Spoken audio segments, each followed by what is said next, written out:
Welcome to part one of a two-part series on peer review.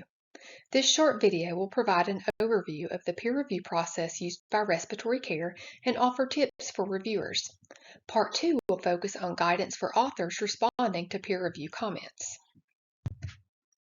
The purpose of peer review is to evaluate the scientific merit of the work and to determine if it is suitable for publication.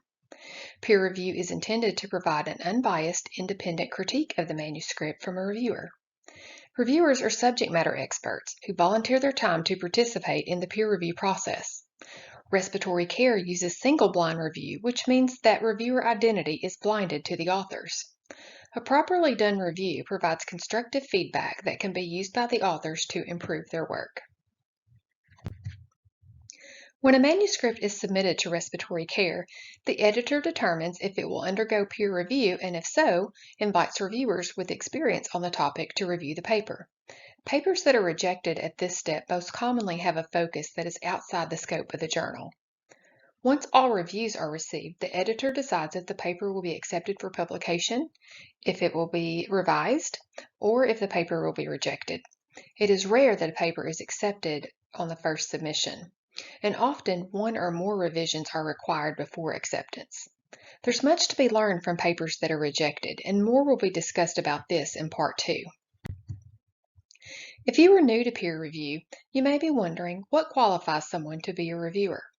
Reviewers are subject matter experts and should only agree to review papers for which they have at least some experience on the topic. When you create a reviewer account for respiratory care, you have the opportunity to select the topics that you would be comfortable reviewing. Good quality reviews are coveted by editors. If you consistently provide useful, detailed reviews, you may be invited to review more often. When you receive an invitation to review, respond in a timely manner so that the process is not delayed. You'll need to dedicate time to read the entire paper and go through each section. Feedback should be professional and constructive. Avoid rude comments and personal remarks about the authors.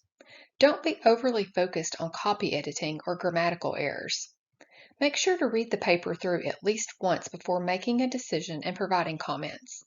Remember that the review process is confidential, so the paper should not be discussed with others without permission from the editor. Do not make vague general statements and do not make a recommendation without justification.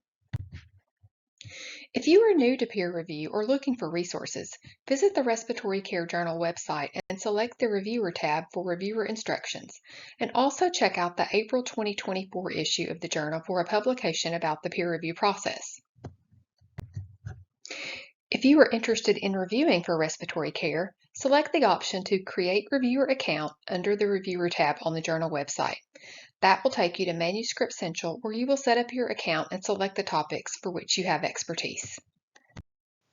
Thank you for viewing part one of peer review, and stay tuned for part two for author tips on responding to reviewer comments. You can follow Respiratory Care on LinkedIn, Facebook, YouTube, and X for the latest content.